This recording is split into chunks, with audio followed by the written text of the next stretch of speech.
Welcome back. Let's find out if we've gotten anything wrong so far. For that, we go to TV's Andy Levy. So, Andy, what do you have for us? Oh, you did not just go there, Greg. Unbelievable. Andy, what did I say that set you off this time? You know what? Just forget it. I can't forget what never happened, Andy. Oh, you are just like your mother. Well, she's not a bad person to be like, Andy. I meant your real mother.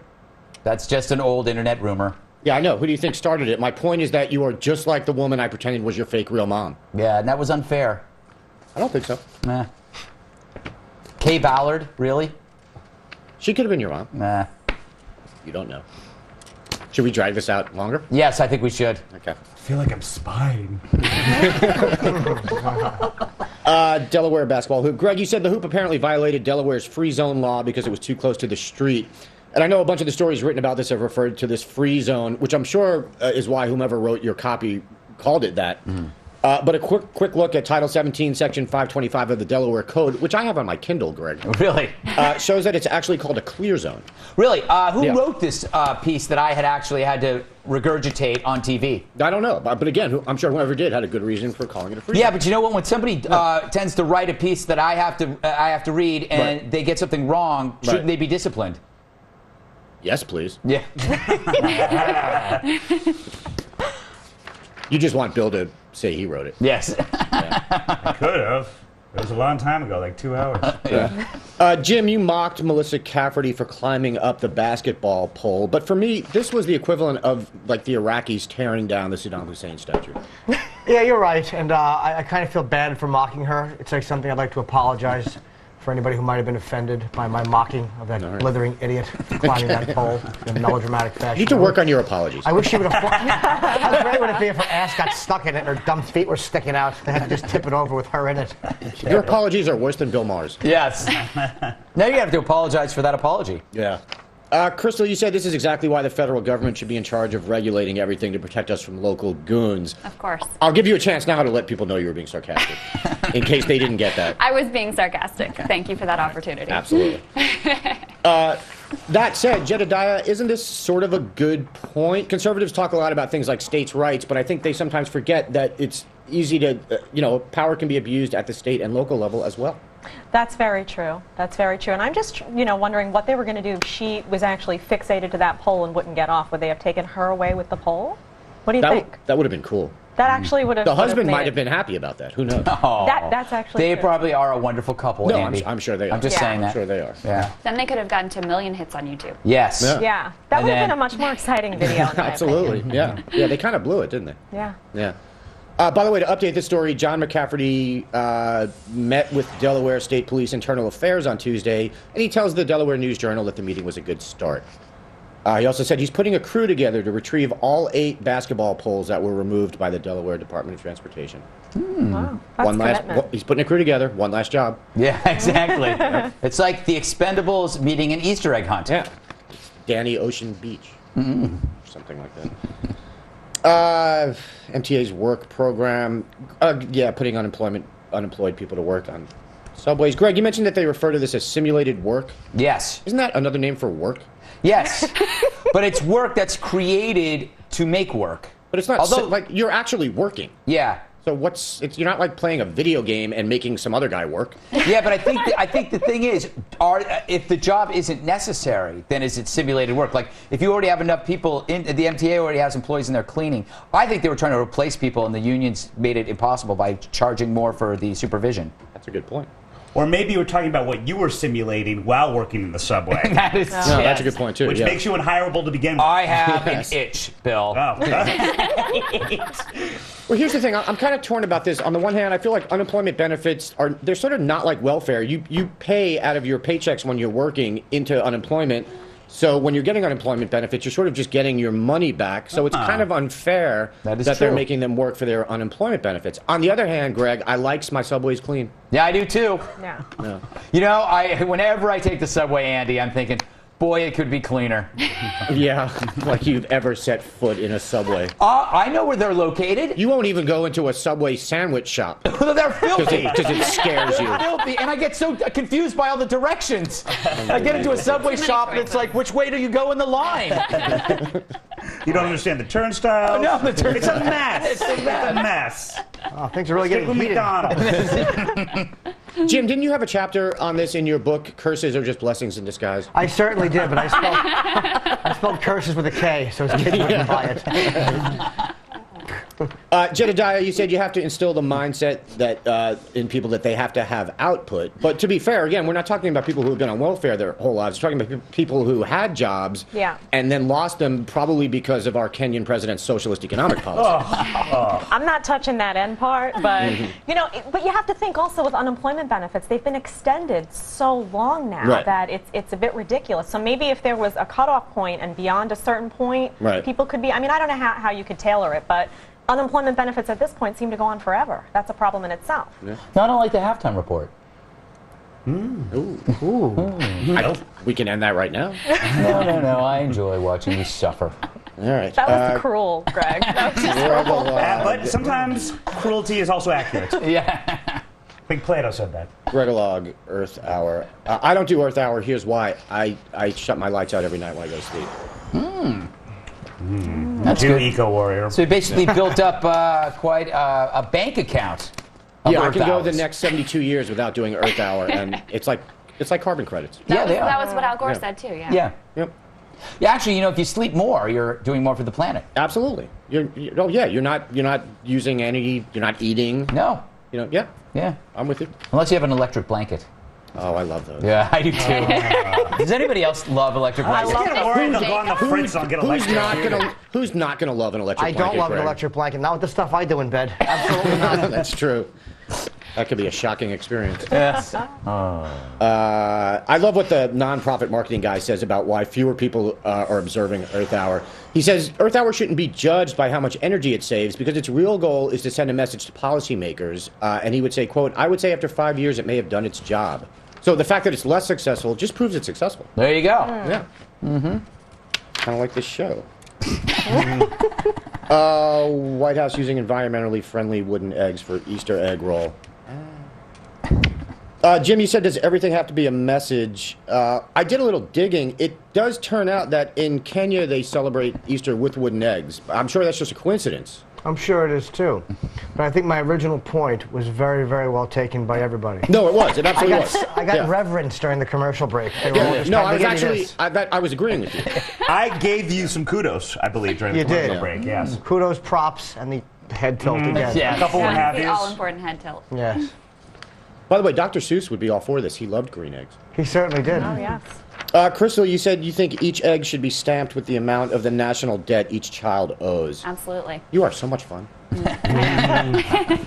And it should also add how much that particular egg adds to that person's debt, just to make sure they understand where their tax dollars are going. You're just all about celebrating the holiday, aren't you? Yeah, you're the kind of mom that gave me apples during Halloween, weren't you? You gave me apples or raisins. Or maybe some change. Loose change. Nickels. I always hated that. They always go to the bottom of the bag. Oh, yeah, but they were great for breaking windows. Those little nickels, throw them right back where you got them. Oh, really? Yes. Yeah, you're quite a little nice lesson for you kids out there if you get nickels. Throw them Horrible. right through the window. Yep. How ironic that you hated nickels, but you love nickel bags. Yes. Fun fact, you can't get a nickel bag with a nickel. You know, at the White House, they give out wooden nickels. I'm done. You are. You really are. That's called leaving on a high note, right, Joe? Not really. Yeah, he throws a hard punch and then he ducks out. And I called you Joe. That's all right. I answered. That's how low my self-esteem is. I'm like, I must be a I Joe. look at you and I'm going, Joe. Yeah, and I'm like, yes, sir. Yeah, that was, because there's Jedediah and there's Jim. Confusing. And I went Clearly. and I looked and I said Joe. Yeah. That's what happens. that makes sense. Yeah, it does. Yeah. Absolutely. All right. So what's up with cute little kittens?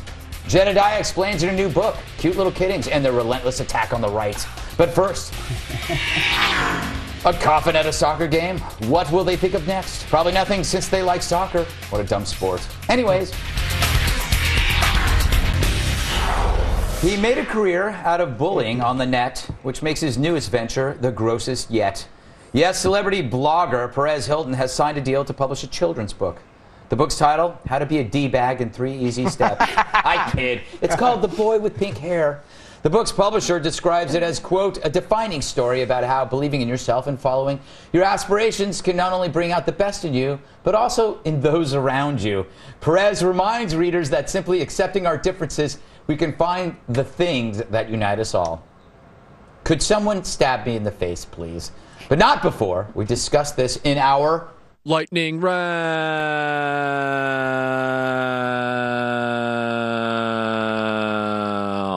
Lightning round.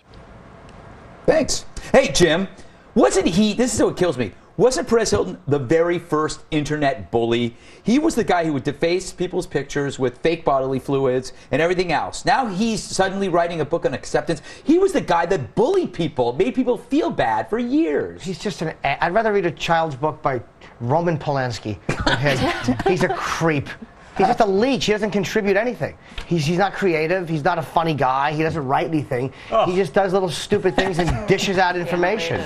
So Bill is just deeply offended by that. As is my entire fan club. Yes. I'm not saying I wouldn't have a sexual encounter with him, but I wouldn't read his books. Okay.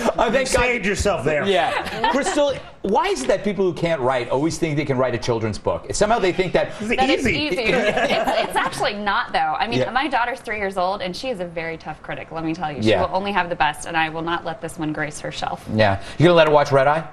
Absolutely. She's staying up, she's staying up late tonight. She's up watching it right now. We talk a lot about unicorns. She'll like that She'll part. like that. Yeah. Princesses, we have a topic on princesses. Actually, we do, don't we?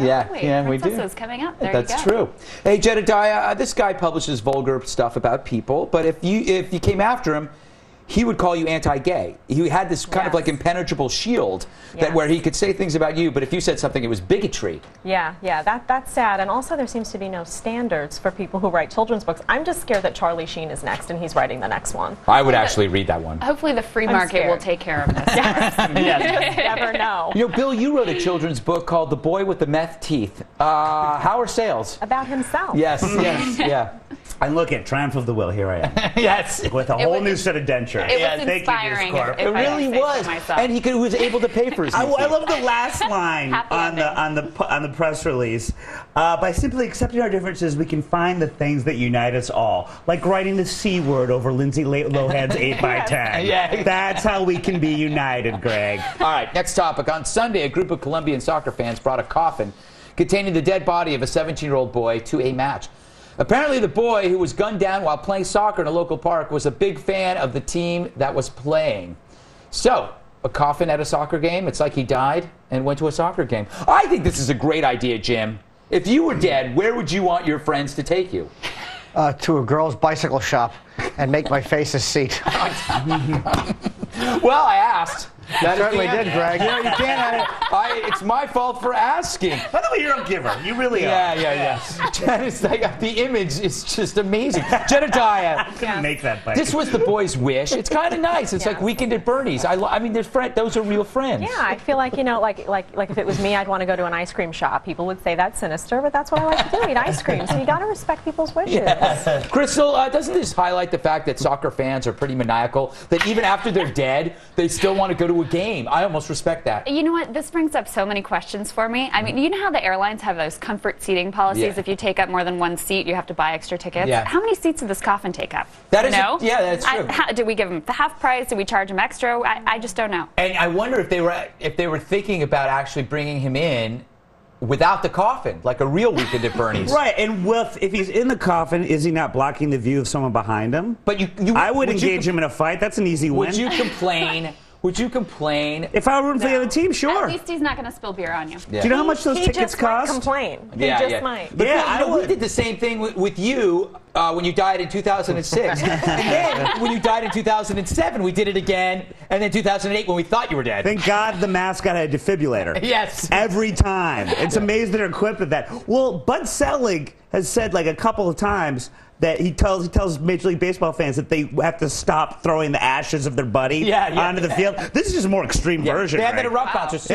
People will do that. All right. In New Jersey, 2 women were busted for attempting to smuggle drugs into a prison using a coloring book. The pair allegedly dissolved narcotics into a paste, then painted the drugs into Cinderella and Snow White coloring books and mailed them to the inmates' gym. You got to admire the brains behind this outfit. I do, but how about this? If you're going to get cocaine on a coloring book, how about you don't use Snow White? Yeah, that's a good point, yes. That might have tipped them off. Crystal, when someone is that innovative, shouldn't they get a free pass? That's like, so they think about this well, stuff. At least they're getting rewarded with news coverage, right? Yeah, that's something. That's like a consolation prize. It would help them get work at coloring book / drug outfits. It's like simulated work. Yes, it's simulated work that I can get behind. Jedediah, isn't it kind of a weird thing? Not about the drugs, but that they're actually coloring books. Right, of all things to choose. But going to jail, like they said, who's going to... I don't know. Is that what you do? I don't know. I'm amazed that Bill didn't think of this in some way. Yes. You know, when he was in jail. Or have I? Look, with that picture, you get both your drugs and you're hooking up at the same time. That's great. Well, technically, though, I've had a full day after that. How does this work? How does this work with the coloring? I mean, are they just consuming it off the page? I mean, I'm asking this legitimately. How does this work? How does the... Oh, you know what? My producer just said to me that kids actually send pictures to their fathers. So it's not... I'm an idiot. Okay. I'm an idiot. I'm thinking that the inmates get the coloring books and color in. No. Oh, I'm so stupid. I'm so stupid. The mothers say, oh, little Billy did this. Yeah. Right. It's on the paper. We were all on that page. You weren't. Yeah. Yeah. I'm really stupid. Yeah. Yeah, but you know what? I'm smart enough to know. Why would you do coke, Bill, in jail? What are you going to do? That's a rough place. Yes. You need movement. You need a receptive soundboard, and usually your cellmate ain't that guy. I know. He's already sick of you. Yes. Late night conversations going nowhere. Lots of hard objects too that you can be bashing your head against. And then when it runs out, you can't go get any more. Right. Yeah. You're just more depressed than you normally were. Yeah. Until little Billy makes you another beautiful princess picture. Exactly. The only thing better than being in jail is being in jail with no serotonin in your brain. That's when you take out the sheet. Yeah. All right. You know, when I was a kid, I used to love to color. All right. I think we learned something there. I can't believe I thought that the coloring books were for the inmates. Do you think Shep would make that mistake? No. No, he wouldn't. Hannity wouldn't make that mistake. Oh, I gotta move. We're taking another break, but don't go anywhere. When we come back, we got stuff.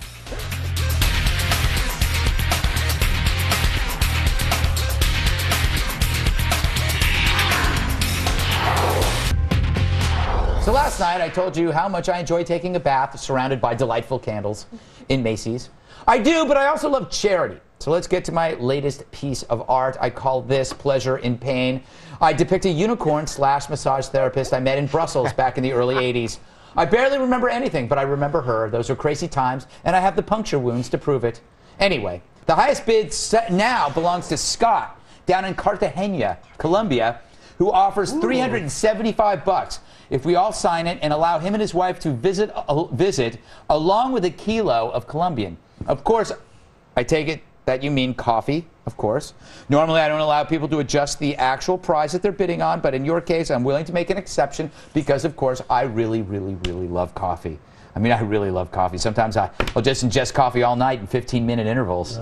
Anyway, you have till Friday to beat Scott's bid, so email your offer to redeye@foxnews.com to be considered. And as you know, all the money goes to the Wounded Warriors Project. And remember, let's not forget the real message here. It's not about charity. It's about me getting better tables at finer restaurants. Don't you hate it when you buy 2 coffee cans?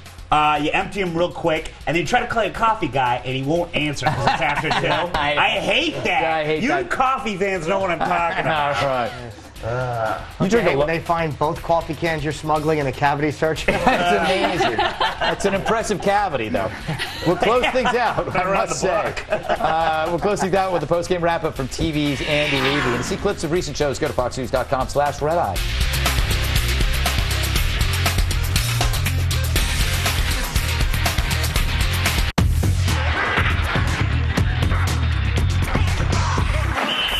Back to TV's Andy Levy for the post-game wrap-up. Thanks, Greg. Hey, Jim, you going to be in Irvine this weekend? I am making my first ever appearance at the Improv in Irvine, and from what I understand, it's really, really in high demand. Really? So they've released a lot of tickets, which they were going to hold, but now it would look like there's nobody in the club. Really? Yeah, not going well in Irvine, Andy. I don't understand this. Well, at least you're not playing there like 3 or 4 nights. No, only Friday, 2 shows. Saturday, 2 shows, 1 show Thursday. Only 5 chances of being humiliated. Yeah. All right. Hey, what's the Antisocial Network? It's a tour I'm doing with Jim Brewer, David Tell, Bill Burr, and myself. And I'm doing that in Chicago, Vegas, and somewhere else coming up. I forget where. Right. I suck. Excellent. Excellent. I like those guys. I too, but I should plug it properly. Where are you? In the continental U.S.? Boo. Stupid. Hey, Jedediah, when's your next column coming out? New column, humanevents.com on Friday. Read it. Be there. Good stuff. All right. Crystal, you were saying before the show that you believe President Obama is a socialist. Why is that? I believe he's a socialist for the one reason that no one else does, which is that he supports nuclear energy, which is actually fundamentally uneconomic, which I write about on my blog, crystalonline.com. Mm-hmm. All right. I'll have to check that out. Back to you, Greg. Yeah, back to me. Yeah. All right, Andy. You can go to antisocialcomedy.com. There Washington, D.C. was the last day. Right on time, idiot. He finally remembers. Oh. Thank you, Crystal. Good job, Bill. Jedediah, great. Jim Norton, always a delight. Thank you. That does it for me. I'm your host, Greg Gutfeld. Goodbye.